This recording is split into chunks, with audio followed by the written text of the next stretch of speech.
Hello दोस्तों, genius help में आपका स्वागत है। चलिए हम जानते हैं कि मोदी सरकार ने 1 फरवरी से फिर से कुछ 10 नए नियम लागू किए हैं, जो कि 1 फरवरी 2025 से पूरे देश में कई महत्वपूर्ण नियम और सुविधाएं लागू होने जा रही हैं, जो आम जनता के लिए लाभकारी साबित होगी। इन बदलावों का प्रभाव banking, mobile recharge, tax, ration card, LPG gas और अन्य क्षेत्रों पर पड़ेगा। खास तौर पर मध्य वर्ग को इन सुविधाओं से सबसे अधिक फायदा मिलेगा। इस लेख में हम आपको इन नए नियमों और सुविधाओं के बारे में विस्तार से जानकारी देंगे ताकि आप इनका पूरा लाभ उठा सकें। चाहे आप नौकरी पेशा, व्यापारी या किसान हो, ये बदलाव सभी के लिए महत्वपूर्ण है। 1 फरवरी 2025 से हर महीने की पहली तारीख को एलपीजी गैस सिलेंडर की कीमतें अपडेट की जाती है। 1 फरवरी को भी ऑयल मार्केटिंग कंपनियों एलपीजी की नई कीमतें जारी करेंगी। यदि सरकार सब्सिडी बढ़ती है या कीमतें घटती हैं, तो इसका सीधा फायदा उपभोक्ताओं को मिलेगा। दूसरा, यूपीआई ट्रांजैक्शन के नए नियम हैं। National payment corporation of India ने यूपीआई से जुड़े कुछ नए नियम लागू करने की घोषणा की है।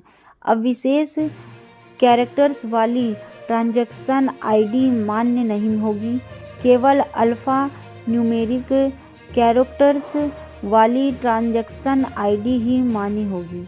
इससे धोखाधड़ी के मामले में कमी आएगी और पेमेंट ट्रांजैक्शन अधिक सुरक्षित रहेंगे। देश की सबसे बड़ी कार निर्माता कंपनी मारुति सुजुकी 1 फरवरी 2025 अपने विभिन्न मॉडलों की कीमतें में 32,500 रुपये तक की बढ़ोतरी करने की घोषणा की है। जिन कारों के दाम बढ़ेंगे उन्हें शामिल किया जाएगा। Swift, Dzire, Brezza, Ertiga, Baleno, Ciaz, XL six, Grand Vitara आदि। कोलकाता महिंद्रा बैंक ने अपने ग्राहकों को 1 फरवरी 2025 से बैंक सेवाओं और शुल्क में बदलाव की जानकारी दी है। फ्री एटीएम लेन देन की सीमा घटाई जा सकती है। कुछ बैंक सेवाओं पर अतिरिक्त शुल्क लागू हो सकता है। डिजिटल बैंकिंग को बढ़ावा देने के लिए नेट बैंकिंग और यूपीआई ट्रांजैक्शन को और सुरक्षा बनाया जाएगा। हवाई ईंधन की कीमतों की संशोधन। यदि ईंधन की कीमतें बढ़ोतरी है तो हवाई सफ़र महंगा हो सकता है।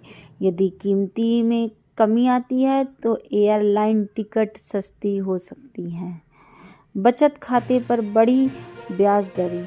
देश के प्रमुख बैंक जैसे एसबीआई, पीएनबी, एचडीएफसी और अन्य बैंकों ने 1 फरवरी से बचत खाते पर ब्याज दर 3% से बढ़ाकर 3.5 कर दिया है।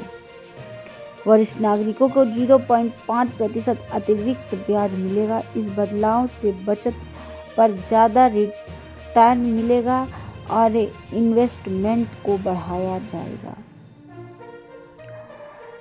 7वां है पेंशनर से लिए नए सुविधाएं।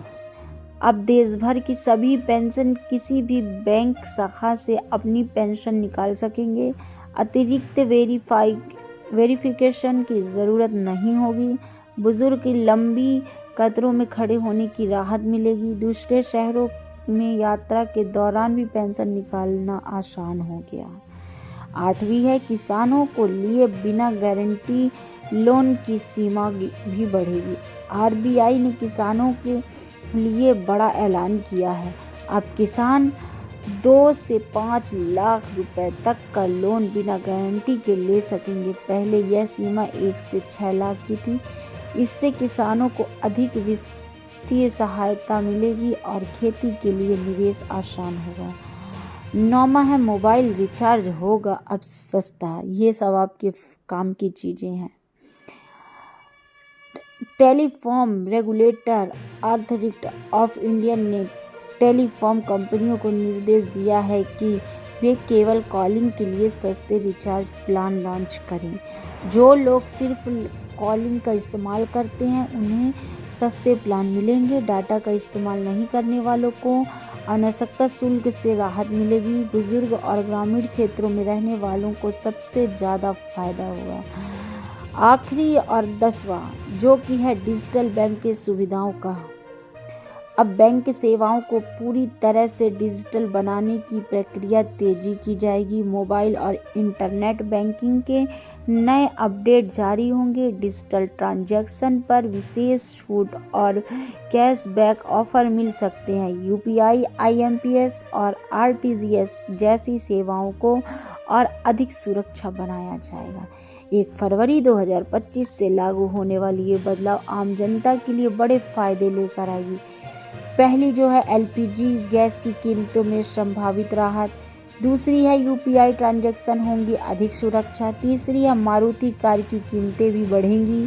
बैंकों के नियम में बदलाव में से सेवाएं होंगी प्रभारी। पेंशन के लिए बैंकिंग होगी आसान। किसानों को मिलेगा बिना गारंटी का लोन। सस्ते मोबाइल से रिचार्ज प्लान। डिजिटल बैंकों को बढ़ाएगा मिलेगा। इसलिए अगर आप इन सेवाओं से जुड़े हैं तो अभी से तैयारी कर लें और इनकी पूरी जानकारी के लिए हमारे चैनल को सब्सक्राइब कीजिए। Thank you.